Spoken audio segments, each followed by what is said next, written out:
찾으셨으면 한 절씩 교독하시겠습니다. 어떤 율법 교사가 일하나 예수를 시험하여 이르되 선생님 내가 무엇을 하여야 영생을 얻으리이까? 예수께서 이르시되 율법에 무엇이라 기록되었으며 내가 어떻게 읽느냐? 대답하여 이르되 내 마음을 다하며 목숨을 다하며 힘을 다하며 뜻을 다하여 주 너의 하나님을 사랑하고 또한 내 이웃을 내 자신같이 사랑하라 하였나이다. 예수께서 이르시되 내 대답이 옳도다. 이를 행하라. 그러면 살리라 하시니 그 사람이 자기를 옳게 보이려고 예수께 여짜오되 그러면 내 이웃은 누구오니까? 예수께서 대답하여 이르시되 어떤 사람이 예루살렘에서 여리고로 내려가다가 강도를 만나매 강도들이 그 옷을 벗기고 때려 거의 죽은 것을 버리고 갔더라.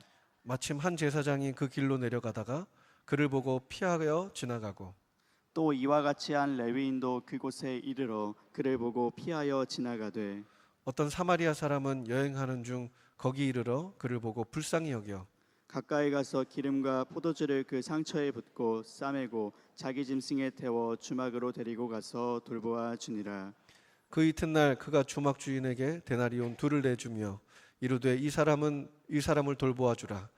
비용이 더 들면 내가 돌아올 때 갚으리라 하였으니 내 생각에는 이 세 사람 중에 누가 강도 만난 자의 이웃이 되겠느냐? 다 같이 이르되 자비를 베푼 자니이다. 예수께서 이르시되 가서 너도 이와 같이 하라 하시니라. 아멘. 우리 다 같이 함께 구호하겠습니다. 다 같이 손을 들고 시작. 잘 됩니다. 잘 되고 있습니다. 안 되는 것이 기적입니다. 아멘. 또 실패했습니다. 이렇게 오랜만에 한 번씩 하니까 참 구호가 저는 제일 어려운 것 같아요. 그러나 우리 모든 성도님들 일상 가운데, 삶 가운데, 예배 가운데 잘 될 일만 남은 줄 믿습니다. 아멘. 강사 소개하겠습니다. 총신대학교 신학대학원에서 예배학을 가르치고 계시는 주종훈 교수님. 우리 다 같이 축복의 박수로 맞이할 때 교수님 나와주시겠습니다. 할렐루야.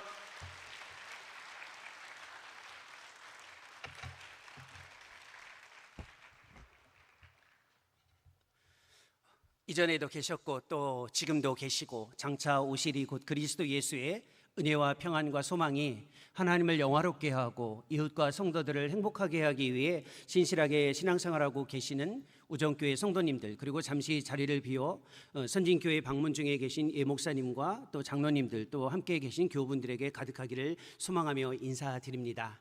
함께 찬양했고 열심히 주님의 말씀을 듣기 위해 준비를 했는데 다시 한번 기도하고 주의 말씀 듣도록 하겠습니다. 성령 하나님, 우리 안에서 우리의 내면을 다시 한번 깨워주시고 진리이신 그리스도를 주의 말씀을 통해 만날 수 있도록 은혜를 베풀어 주옵소서. 우리의 삶이 주의 말씀으로 새로워짐으로 아버지 하나님의 영광에 이를 수 있도록 우리의 모습을 견고하게 붙잡아 주옵소서. 예수님의 이름으로 기도합니다. 아멘.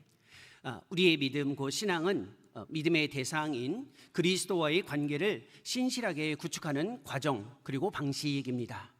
그리스도와의 관계를 구축하는 것은 우리에게 부담이 아니라 축복입니다. 성경에는 3가지 축복을 이야기하죠. 자녀가 축복입니다. 옆에 앉아 계신 자녀들은 사실 우리의 눈에 다양하게 비추어질 수 있지만 어마어마한 축복입니다.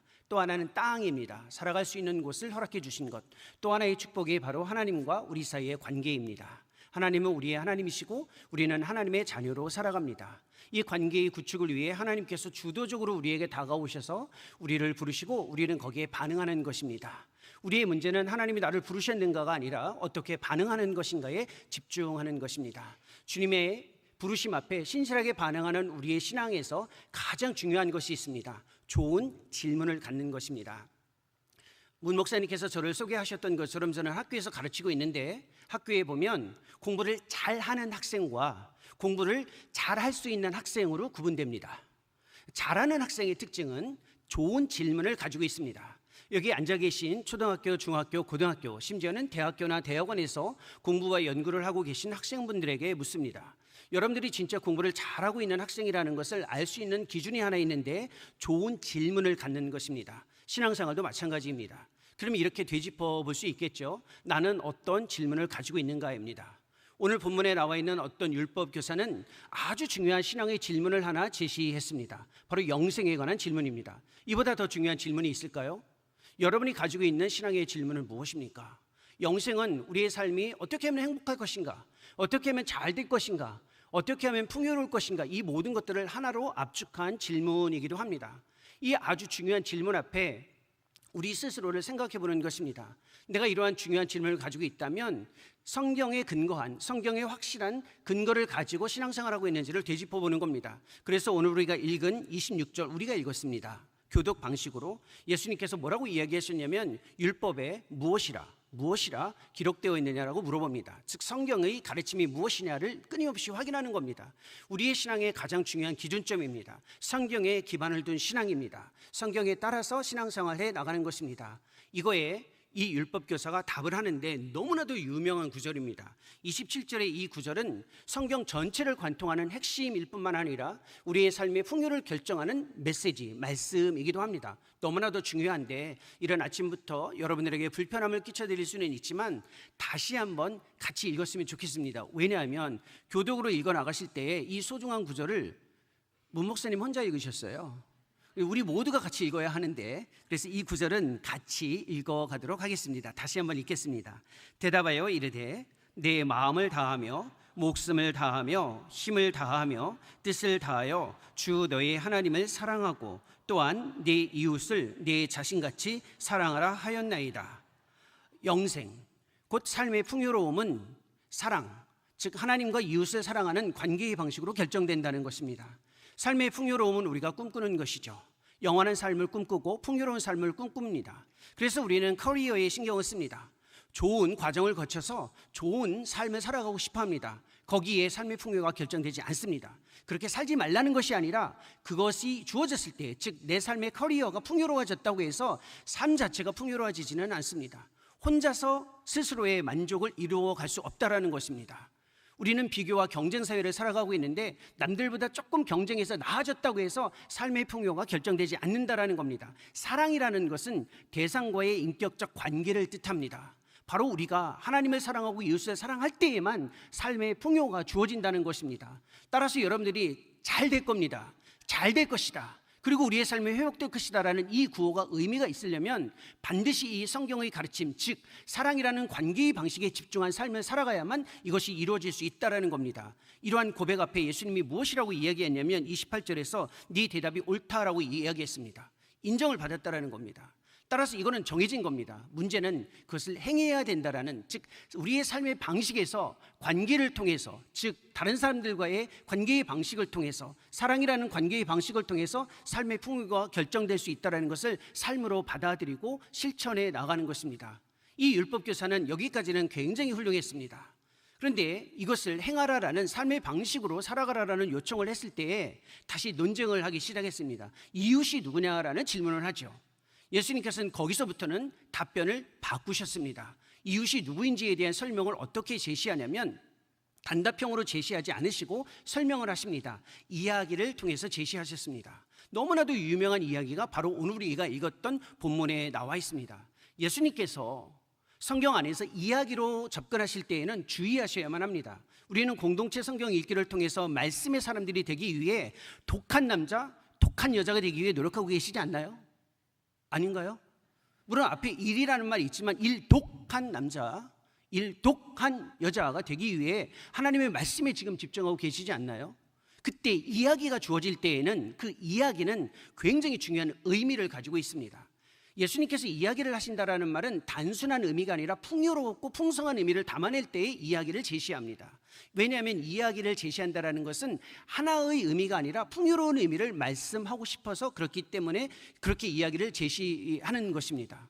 우리 시대에도 이야기 제시 많이 하지 않나요? 우리 시대에 이야기가 있습니다. 드라마나 영화 이런 것들은 다 이야기입니다. 지난 열흘 동안의 연휴 동안 드라마 한번 보셨잖아요. 안 보신 것처럼 그러시는데 그 쉬는 시간에 여유 있는 시간에 밀렸던 드라마 같은 거 하나 안 보셨어요? 뭐 하셨어요? 드라마를 보셨을 겁니다. 아니면 평소에 열심히 봤기 때문에 별로 볼 게 없는 분들도 계시겠죠. 드라마 좋아하시나요? 왜 좋아하죠? 재밌어요. 왜 재미있냐면 그 이야기에 내가 들어가는 겁니다. 설명이 아니라 내가 그 이야기에 들어가는 겁니다. 저도 이번 연휴 때 정말로 시간이 조금 주어져서 보고 싶었던 드라마 한 편을 처음부터 끝까지 다 본 드라마가 하나 있습니다. 그게 중요하지 않기 때문에 무슨 드라마를 봤는지를 설명하지는 않습니다.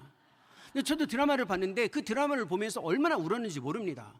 나도 저 사람과 같고 내 인생도 저렇게 살아가는 것 같고 내 인생도 저렇게 의미가 있는 것은 아닌가. 제가 그 드라마를 보면서 얼마나 큰 의미를 제 삶과 연결시켰는지 모릅니다. 성경도 마찬가지입니다. 오늘 주어진 이 이야기는 예수님께서 우리에게 너무나도 풍요로운 삶을 위한 우리를 향한 초청입니다. 이 이야기는 신앙생활을 조금 해본 분들이라면 다 알고 있는 이야기입니다. 어떤 사람이 예루살렘에서 여리고로 내려가고 있었습니다. 그때 거기에 강도를 만나는데 그 강도가 보통 강도가 아닙니다. 강도떼라고 이야기합니다. 이 강도떼들이 이 예루살렘에서 여리고로 내려가는 이 사람을 향해 다가와서 가지고 있는 옷을 벗겼습니다. 그리고 두들겨 팼습니다. 거의 죽게 된 것 홀로 그냥 내버려 두고 갔습니다. 이때 잘 알고 있듯이 제사장과 레위인이 보고 피해 지나갔다고 이야기합니다. 똑같이 행동했습니다. 그런데 이때 여행하던 한 사마리아 사람이 그 강도 만난 사람을 보고 불쌍히 여겨 다가가서 자기가 가지고 있는 것을 사용해서 기름을 붓고 싸매며 상처를 치유했습니다. 그리고 주막으로 데려가서 주인에게 부탁을 합니다. 여행 가는 길에 이 사람을 좀 돌봐줬으면 좋겠다. 내가 다시 되돌아올 텐데 혹시 비용이 좀 더 들면 내가 되갚아 주겠다라고 이야기를 합니다. 이 이야기는 여름 성경 학교 때마다 들려지는 이야기이기도 하고 신앙생활을 통해서 정말로 많이 들었던 이야기이기도 합니다. 여기에 초등학교 학생들 계시죠? 예, 이 이야기 들어보셨나요? 유명한 이야기예요. 이 이야기를 통해서 우리는 어떤 생각을 하냐면 아주 쉽게 이렇게 생각합니다. 나도 이 사마리아 사람처럼 가난하고 힘겹고 불쌍하고 도움이 필요한 자들에게 다가가서 도움을 주면 되겠다라고 생각할 수 있습니다. 하지만 예수님께서 이야기를 제시할 때에는 의미가 풍성한 것을 담아내야 하기 때문에 단순히 이렇게 도덕적인 의미, 윤리적인 의미로 이 이야기를 제시한 건 아닙니다.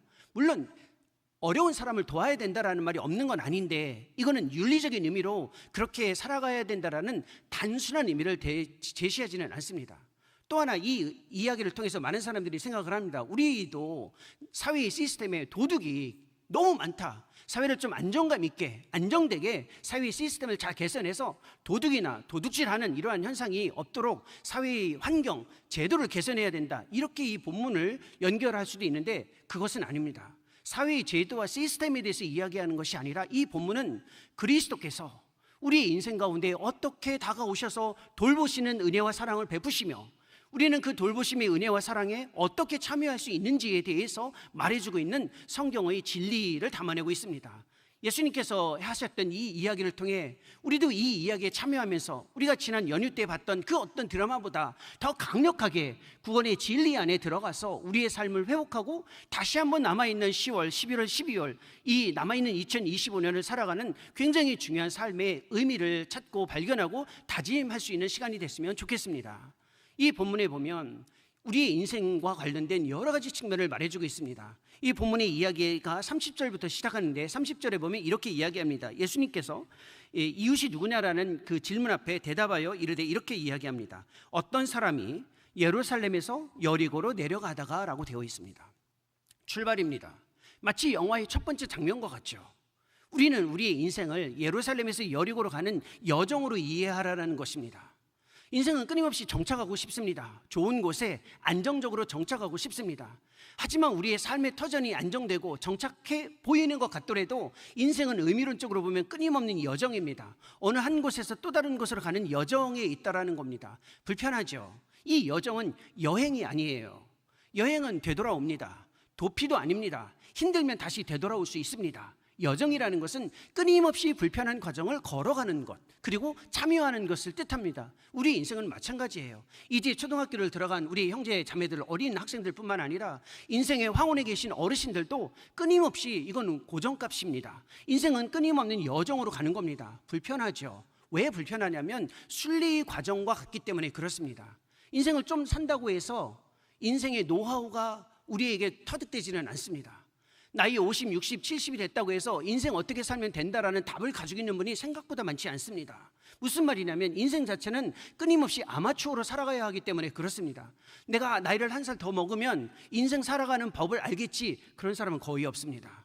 인생은 하나님 앞에서 끊임없이 불편한 여정처럼 하루하루의 삶의 복잡한 과정으로 이어져 가고 있기 때문에 그렇습니다. 마치 이방인처럼 살아가야 된다는 겁니다. 이걸 받아들이지 못하면 인생은 굉장히 어렵습니다. 그냥 받아들이는 겁니다. 이방인처럼 살아간다는 게 무엇일까요? 떠날 수는 없지만 그 길을 계속 가야 하는 것입니다. 우리 인생 뒤로 물러설 수도 없고 끊임없이 계속 가는 겁니다. 굉장히 불편하고 힘들죠.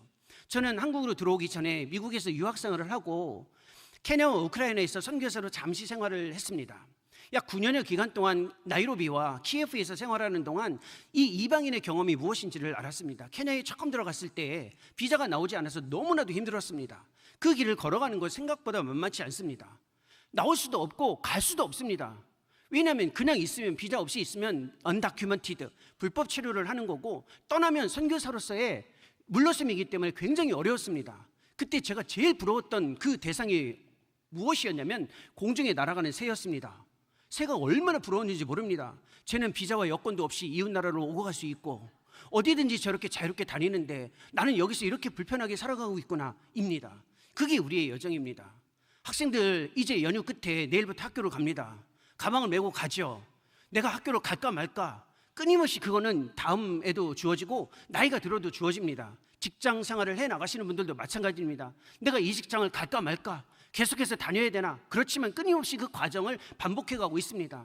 가정에서 이 집안일을 하시는 분들도 마찬가지입니다. 그게 인생의 여정으로 계속해서 주어지는 겁니다. 이걸 먼저 받아들여야 그리스도의 은혜가 우리 가운데 어떻게 오는지를 알 수 있습니다. 이 인생의 여정에서 우리가 생각해야 할 또 하나의 중요한 과제가 있는데, 이 본문에 보면 이렇게 이야기합니다. 여리고로 내려가다가 강도를 만났다라는 겁니다. 문제는 우리의 인생이 여정인 것도 힘든데 거기서 강도를 만나는 겁니다. 이 강도를 만난다는 것이 우리의 인생에서 굉장히 중요한 하나의 진리이고 사실입니다.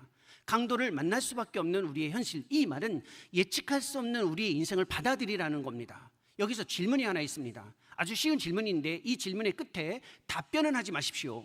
그냥 질문의 답을 생각만 해주시면 됩니다. 질문은 이렇습니다. 이 길에 이 사람이 길을 가다가 그 길에 강도가 있다는 것, 그 길에 강도가 있다는 것을 알았을까요? 몰랐을까요? 질문이에요. 그 길에 강도가 있다는 것을 이 사람이 알고 있었을까요? 몰랐을까요? 답변하지 말라고 했는데 답을 하신 분도 있고 일부러 안 하시는 분들도 계시죠. 그렇죠? 생각해 보십시오. 답이 분명해야만 합니다. 그 길에 강도가 있다는 것은 알았습니다. 모르는 것은 자기가 가는 그 시간에 그 장소에서 그 특정한 강도가 올 것은 몰랐다라는 겁니다. 그 길에는 원래 강도가 많아요. 그런데 그 특정한 강도가 자기 인생길에서 주어질 것은 몰랐다라는 겁니다. 이것이 바로 인생에서 예측할 수 없는 그러한 분명한 사실이라는 겁니다. 우리 인생이 그렇지 않나요? 예측할 수 없는 상황을 계속해서 걸어가는 겁니다. 팬데믹이 인류를 위협할 것이다, 이건 다 알고 있었습니다. 근데 2020년부터 2, 3년 동안 우리를 직접 위협할 것이라고 구체적으로 안 사람은 그리 많지 않습니다. 이게 왜 힘드냐면 모든 것이 예측 가능한 삶을 살아가고 있습니다. 자동차 운전하시면 아시죠? 엄마 아빠가 타고 다니는 자동차, 좋은 자동차죠. 내비게이션 있어요? 차에 내비게이션 있죠. 그러면 5m 앞에 과속 방지턱이 있는 것도 알려줍니다.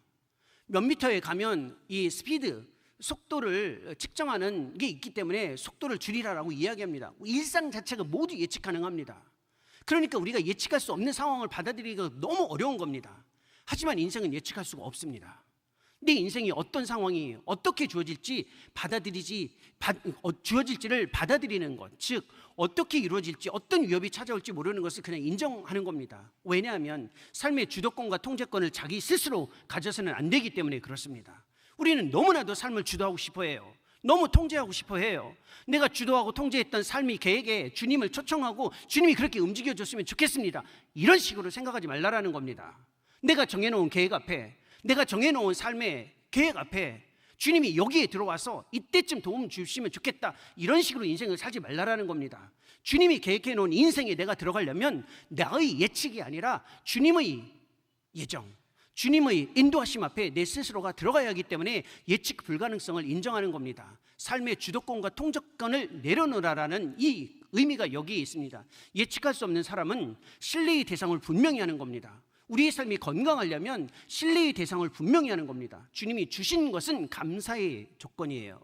주님이 주신 것을 신뢰하지 말고 주님 자신을 신뢰해야 하기 때문에 그렇습니다. 많은 사람들이 삶을 통제하고 예측하고 주도하고 싶어하는 사람들의 특징이 있습니다. 하나님이 주신 선물을 신뢰하는 겁니다.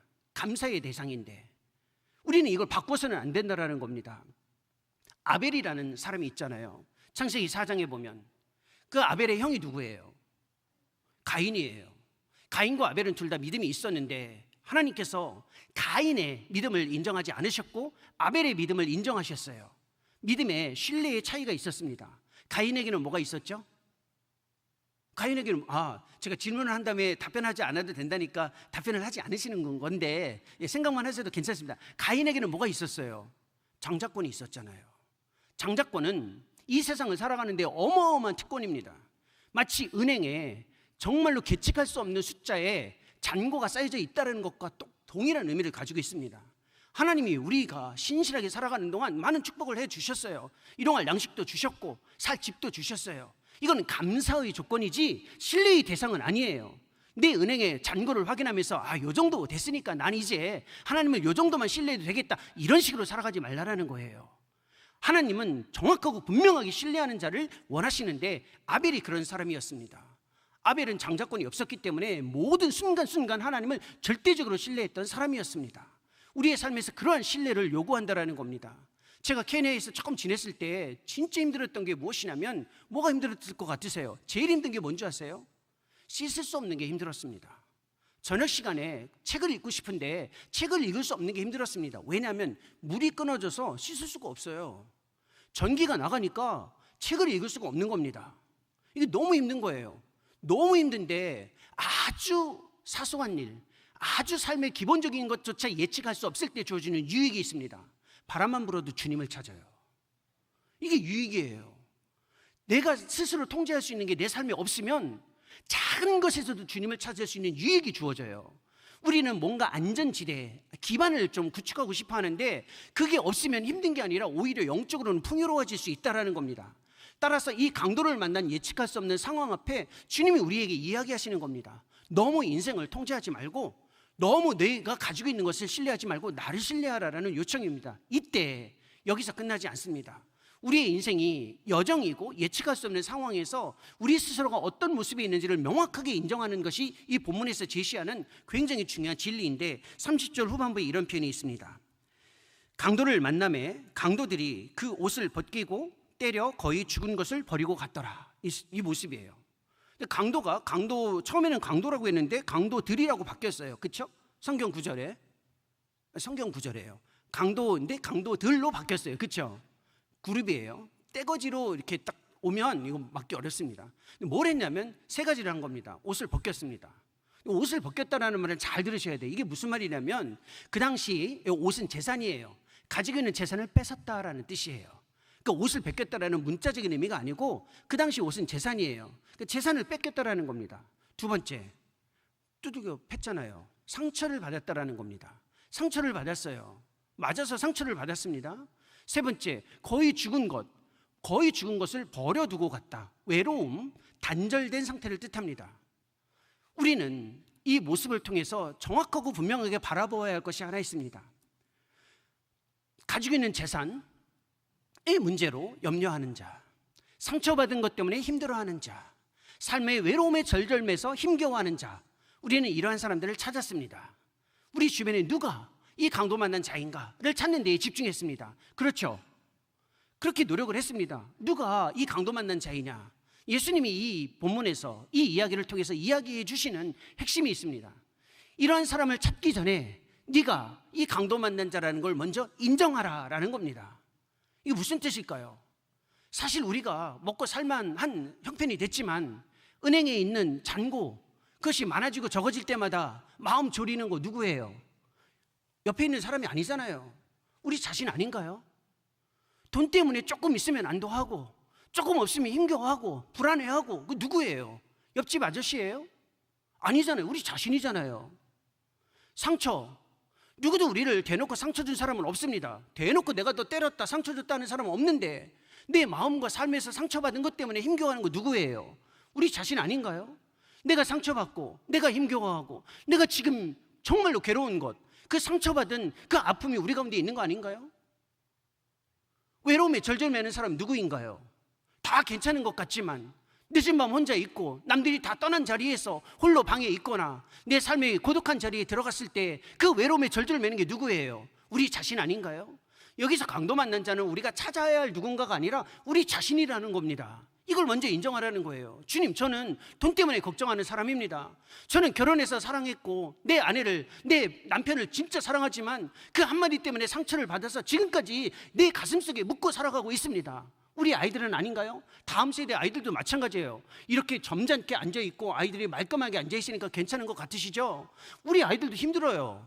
엄마 아빠한테 한 번 들었던 그 말 속에 받은 상처, 외로움에 절절매면서 지내고 학교 생활하면서 친구들과 놀고 싶은데 같이 놀아주지 않는 친구, 그거 힘겨워하는 자들 누구예요? 야, 너 엄마 아빠가 밥 다 해주고 먹을 거 다 챙겨주고 갖고 싶은 거 다 사주는데 뭘 걱정해? 이런 소리 하지 말라는 거예요. 얘네들도 힘들어요. 우리 아이들도 힘들다라는 겁니다. 이건 다른 누군가가 아니고 우리 자신이에요. 자신은 괜찮은 척하면서 나는 이런 걸로 걱정하지 않는다, 나는 이런 것 때문에 괜찮다, 이렇게 하지 말라라는 겁니다. 먼저 자기 스스로의 연약함을 정직하게 인정해라 라는 것이 이 본문에서 이야기하고 있는 겁니다. 근데 힘들죠. 인정하기가 어려워요. 왜 그런 줄 아세요? 이걸 인정하면 믿음이 없는 것처럼 보이거든요. 인정하는 순간 믿음이 없다라는 게 우리의 보편적인 생각인데 이거에서 자유하라라는 겁니다. 우리 스스로를 정직하게 인정하라는 거예요. 우리가 좀 힘들면 죄에 대한 처벌은 아니에요. 내가 지금 힘든 게 하나님이 나를 심판하시는 거다? 그럼 여기에 있을 수 있는 사람 아무도 없어요. 그러니 그것 때문에 너무 뒤로 물러서거나 좌절할 필요는 없다라는 겁니다. 문화적으로도 마찬가지예요. 15세, 16세 중학교, 고등학교 학생들이 되면 인스타그램 하기 시작합니다. 근데 인스타그램 하시는 우리 학생들 생각해 보세요. 거기에 내가 누구인지 딱 올리는 마이 스토리에 뭐 올립니까? 그래도 나는 추석 때 이런 거 먹었다, 나는 명절 때 이런 데 갔다 왔다, 좋은 거 올리잖아요. 보여주고 싶은 거, 괜찮은 모습만 보이다 보니 내 스스로의 정직한 것을 드러내는 것이 너무 어려워진 시대를 살아가고 있습니다. 예수님이 어떤 분이에요? 있는 모습 그대로 받아주시는 분이잖아요. 예수님이 어떤 분이에요? 있는 모습 그대로 인정해 주시는 분이에요. 제가 케냐에 있을 때 가장 큰 아픔, 가장 큰 마음의 아픔이 하나 있었습니다. 저는 그래도 믿음이 없지는 않았고 나름대로 이렇게 좀 헌신을 해서 선교사로 가서 사역을 좀 했었죠. 처음에 가서 기도를 하는데 깜짝 놀랐습니다. 얼마나 사람들이, 아프리카 사람들이 얼마나 열심히 기도하냐면 우정교회 성도님들의 기도만큼 열심히 해요. 정말 열심히 합니다. 기도 한번 기도하자 그러면 들썩들썩 합니다. 두 손을 들고 온몸이 왔다 갔다 합니다. 그 기도의 내용을 들어보면 그 기도의 내용이 뭐냐면 하나님은 신실하십니다, 하나님의 능력이 많으십니다, 하나님은 위대하십니다예요. 너무 믿음이 좋아 보여요. 근데 좀 이상하지 않나요? 어떻게 저런 기도를 저렇게 강력하게 할 수 있을까? 빵 한 조각이 없어서 힘들고 마실 물이 없어서 괴로운데 어떻게 저렇게 기도할 수 있을까? 그래서 제가 너무 안타까웠어요. 그래서 항상 가까운 친구에게 물어봅니다. 왜 기도를 그렇게 하냐? 힘들면 힘들다고 얘기 좀 하지. 그럼 뭐라고 얘기하는지 아세요? 우리는 하나님 앞에서 믿음을 보여야 된다라는 교육을 받았지 우리의 연약함을 드러내면 믿음이 없다라는 교육을 받았기 때문에 그런 기도는 우리 스스로에게 용납되지 않는다라는 거예요. 하나님은 심판자로 계시는 게 아니라 아버지로 계세요. 하나님은 우리에게 아버지로 이야기를 듣고 싶어 하신다는 거예요. 우리 스스로의 정직한 인정을 먼저 하라는 겁니다. 돈이 없어서 힘들면 힘들다고 하세요. 상처받은 것 때문에 너무 힘들고 괴로우면 그거 힘들다라고 이야기하세요. 외롭게 힘들고 정말로 너무나도 힘겹다. OECD 국가 34개국 중에 자살률, 외로움 지수가 꼴찌에서 1등, 2등이에요. 우리나라가. 정직하게 인정하라는 겁니다. 그게 아버지께서 기대하는 기도예요. 그때 우리가 이렇게 스스로를 정직하게 인정한다면 주의할 것이 하나 있습니다. 많은 분들이 내 스스로를 정직하게 인정한 다음에 하나님, 저는 이런 사람이에요 라고 하나님과의 관계 구축해서 딱 정직한 고백을 한 다음에 이렇게 생각합니다. 저 힘든데 이렇게 도와주세요, 저 사람이 저를 도와주셨으면 좋겠어요 라고 기대를 하는데 그렇게 하지 말라라는 겁니다. 그게 오늘 본문의 내용이에요. 31절과 32절은 똑같은 패턴의 하나의 표현이 나옵니다. 31절에 이런 표현이 있습니다. 마침 한 제사장이 그 길로 내려가다가 그를 보고 피하여 지나고. 근데 32절이 똑같습니다. 이와 같이 한 레위인도 그곳에 이르러 그를 보고 피하여 지나가되. 원래 제사장과 레위인이 원래 무슨 일을 해야 되죠? 힘겹고 어려운, 도움이 필요한 자들에게 도움을 제공하는 사람이 원래 제사장과 레위인이에요. 그렇죠? 근데 피해 지나갔어요. 뭔가 이상하지 않나요? 지금 이 강도 만난 자에게 제사장과 레위인이 도움을 줘야 되는데 피해 지나갔다고요. 이상하잖아요. 원래 이 일을 해야 되는 사람들인데 예수님이 하고 싶은 말씀이 있는 겁니다. 제사장과 레위인이 피해 지나간 거 이거 당연한 겁니다. 그들에게는. 왜냐하면 부정한 것을 접촉하면 일정 기간 자가격리를 해서 직무 수행을 못합니다. 그러니까 자기 일을 하고 싶어서 아이러니하게도 피해 지나간 거예요. 이상하잖아요. 이게 우리에게는 어떤 의미를 가지고 있냐면 내가 힘들면 어떻게 도움이 주어질지를 스스로 정합니다. 심지어는 주변을 관찰해요. 저 사람이 나를 도와줄 수 있을 것이다. 이런 식의 접근을 하지 말라라는 겁니다. 하나님이 우리에게 왜 이렇게 이야기를 하고 계실까요? 돕고 싶지 않아서가 아닙니다. 내가 힘들고 어려울 때 특정한 방법과 특정한 사람을 통해서 도움이 좋을 것을 결정해버리면 은혜가 무엇인지 모르기 때문에 그렇습니다. 주님이 우리에게 원하시는 가르침이 있어요. 감사가 아니라 은혜예요. 은혜라는 것은 나의 생각과 기대 밖에서 나에게 주어지는 하나님의 예측 불가능한 다가오심이 은혜예요. 그 은혜를 경험하면서 살아가야 된다. 이것을 말씀해 주고 싶은 겁니다. 우리 인생이 그렇지 않나요? 힘겹고 어려운 시절이 있었죠. 제가 도와주면 좋을 것 같은데 걔는 안 도와줘요. 엉뚱한 애가 와요. 여기서 말하는 엉뚱하다라는 건 예측 밖의 사람이 온다라는 겁니다. 이런 식으로 하나님이 도와줬으면 좋겠는데 그렇게 도움이 주어지지 않고요. 전혀 새로운 방식으로 도움이 주어져요. 그게 제가 지난 9년 동안 선교지에서 경험했던 방식이기도 합니다. 힘겹고 어려우면 너무나도 힘듭니다. 그러면 선교사가 훈련돼가지고 뭐 하는 줄 아세요? 기도 제목을 만들어요. 나 이렇게 위기 상황이 있고 어렵습니다. 도와주십시오. 보내요. 왜? 도와달라고요. 저는 그랬습니다. 저는 다른 선교사님도 모르지만 저는 그렇게 했어요. 이 교회에다 이렇게 기도 제목을 제시하면 이 교회에서 나를 도와주겠지. 하나님은 단 한 번도 그렇게 도와주신 적이 없으셨어요. 너무나도 힘들었는데 그럴 때마다 예측하지 않았던 사람이, 예측하지 않았던 교회의 손길을 통해서 하나님의 일하심을 경험하게 하셨어요. 그게 하나님의 접근 방식이에요. 학교 생활하다 보면 힘들잖아요. 옆에 있는 친구가 힘들어요. 제가 나에게 친구가 됐으면 좋겠다. 그런데 그 친구가 다가오지 않죠. 왜? 전혀 새로운 또 다른 친구를 통해서 우리에게 다가오시는 하나님의 손길을 보여주고 싶기 때문에 그렇습니다. 여기서 또 하나 생각할 게 있어요. 사실은 제사장과 레위인, 원래 일을 해야 되는데 그 일을 못했잖아요. 어떤 자리, 직분이 있다고 해서 그 일을 하는 건 아니에요. 삶에서 그렇습니다. 한번 보십시오. 선교사, 목사, 박사, 교수, 다 괜찮은 타이틀이죠. 그렇죠? 생각해 보세요. 이제 지금부터 선교사, 목사, 박사, 교수, 다 타이틀 괜찮지 않아요? 멋지죠? 그럼 질문이 있어요. 선교사, 목사, 교수, 박사이신 분, 손들교는 한 사람이에요. 손들교는 한 사람이라고요. 이게 무슨 의미가 있습니까? 네가 선교사고 교수고 박사고 목사면 뭐해? 그 타이틀을 가졌다고 해서 그렇게 살아가는 건 별개의 문제라는 겁니다. 내가 교수라고 해서 교수처럼 행동하느냐? 내가 목사라고 해서 목사처럼 행동하느냐? 내가 선교사라고 해서 선교사처럼 살아내느냐? 내가 박사라고 해서 박사처럼 정말 연구할 수 있는 능력이 있느냐? 그건 별개의 문제라는 겁니다. 우리는 지나치게 주님 앞에서 우리의 삶이 너무 외형적인 것에 집중할 필요는 없다라는 겁니다. 정직하게 이야기합니다. 이런 상황에서 만난 사람이 바로 어떤 사마리아 사람입니다. 굉장히 중요하죠. 여기서부터 중요한 표현이 하나 있습니다. 이 33절과 34절인데요. 여기에 이제 사마리아 사람의 등장이 주어집니다. 여기서부터 이제 질문이 하나 있습니다. 본인이 초등학생이 아닌 중학생이라고 생각하면, 중학생 이상이라고 생각하면 33절과 34절에 나와 있는 글을 제가 읽을 때, 구절을 읽을 때 동작의 동사의 숫자를 세보는 겁니다. 몇 개의 동작이 나오는지를 한번 세보는 겁니다. 관찰 질문이 있기 때문에 쉬워요. 그렇죠?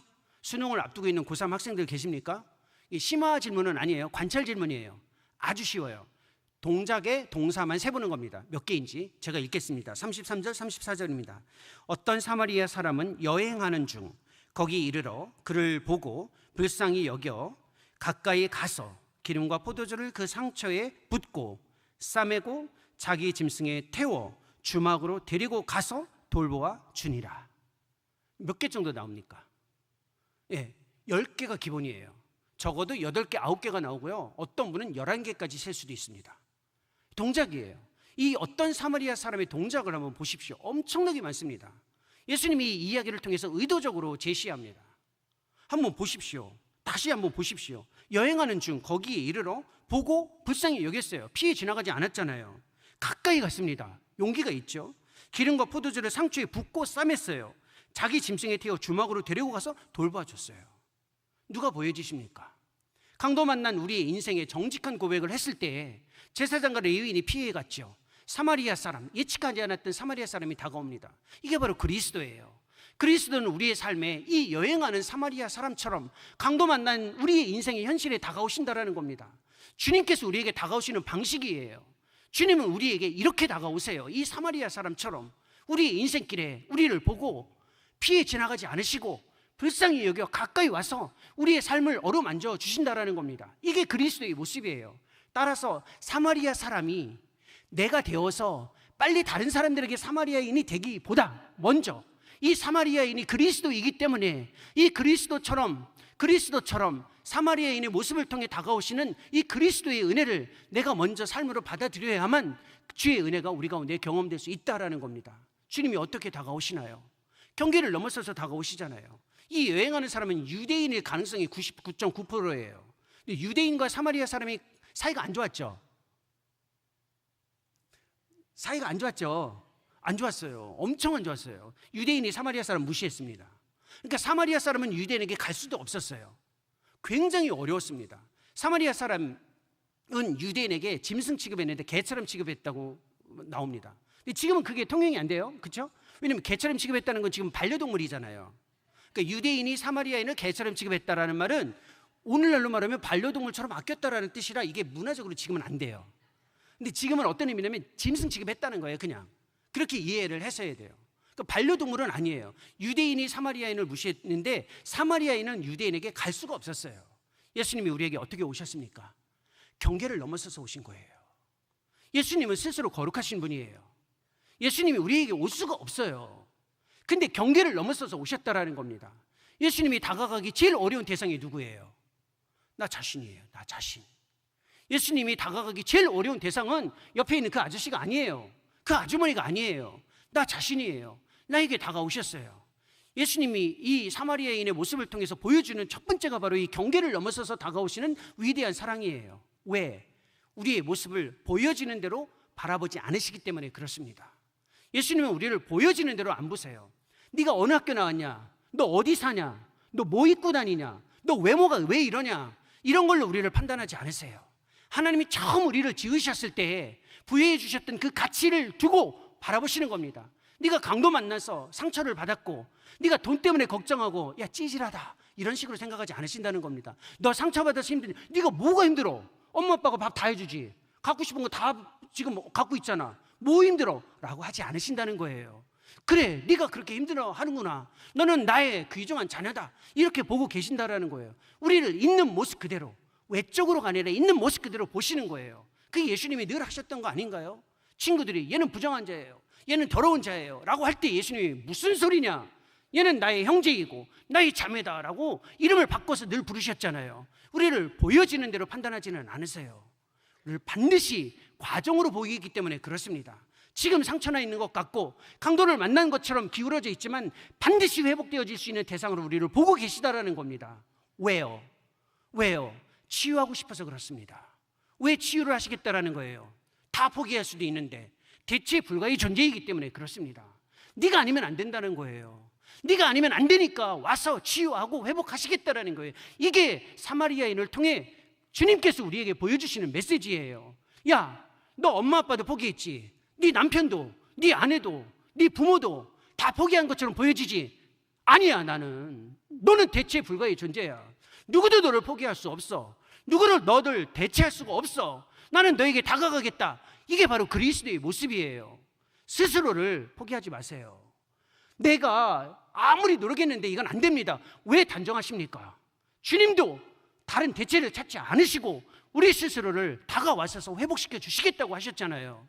이 모습이에요. 그런데 주님이 우리를 회복시키실 때 쓰시는 방법이 하나 있습니다. 그게 본문에서 나와요. 어떻게 주어집니까? 주막으로 데려온 겁니다.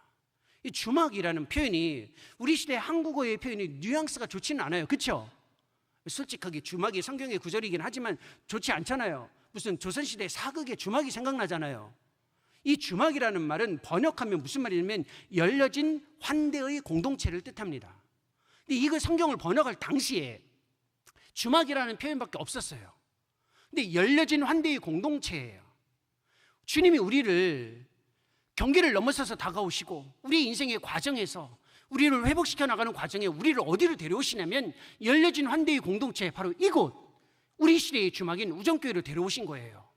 이 주막은 열려진 환대의 공동체이고 우리가 회복되려면 반드시 이 공동체 안에 있어야 돼요. 느슨한 연결이 아니에요. 구체적으로 또 다른 누군가가 있어야만 내가 회복된다라는 겁니다.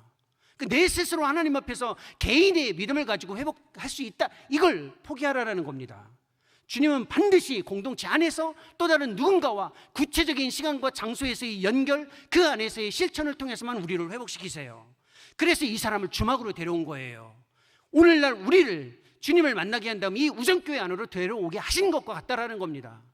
이곳에서 여러분들이 조금이라도 회복되어졌다면, 이 열려진 환대의 공동체인 우정교회에서 조금이라도 회복되어지셨다면, 이제 여러분이 이 이야기의 감정을, 이입을, 대상을 바꿔서 받아들이는 겁니다.